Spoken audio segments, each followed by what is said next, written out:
Let's talk about Man City losing their 22-game unbeaten streak, shall we? Actually, there's not much more to say because I think Jurgen Klopp summed it up pretty perfectly. What the fuck was that? Yep, those are the exact words I would have used. Now's a really perfect time to subscribe. Marko Arnautovic has spent the last 10 years of his career trying to emulate Zlatan Ibrahimovic, and who can blame him? He's a footballing god. It's taken a long time, but last weekend Arnautovic put in a performance that was actually comparable to the great Ibracadabra himself. It was spectacular. But let's not get ahead of ourselves. It was against Huddersfield. The way things have turned around under David Moyes right now, it kind of feels like anything could happen. Remember how last week we discussed Conte's war of words with Mourinho and it all got a little bit mafioso? Well, in a completely unrelated incident, a glass table was sent flying off a rooftop into Conte's car, writing it off due to the thousands of pounds worth of damage.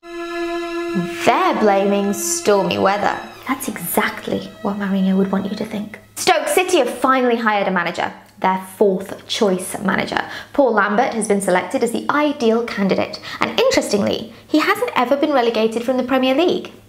Yet. Saido Berahino is having an awful time right now. He hasn't scored in the Premier League since February 2016. Poor guy. All he wants to do is prove that he's here to impress. Sadly, his enthusiasm meant that he turned up to the training ground wearing his match day tracksuit on Sunday. He was fully ready to play Manchester United that evening. He was a day early, and Stoke weren't actually playing Manchester United until Monday night. Although I feel like we should appreciate the effort he made here. It's all kicking off in the transfer window. It does feel like the Sanchez saga is going to drag on again. Surely he's not going to find himself in exactly the same position he was in last summer. But it would be kind of funny if he was just sitting in his car on the 31st of January waiting for the phone to ring and thinking, I'll just sign that Arsenal contract. There's some people I forgot that. If you ever see an interview with Jamaal Lascelles, he will undoubtedly say how he's not afraid to upset his teammates. I don't care who are upset.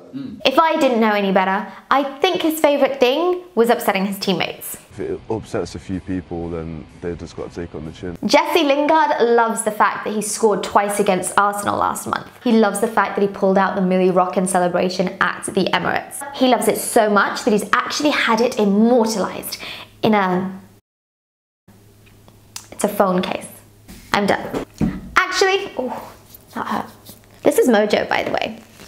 How you doing? It's your birthday soon in February. We're gonna have a party. Who do you want to invite? We're gonna have a big dog party with loads of friends from the rescue centre or something. We good? You gonna be quiet now? Good. We're done.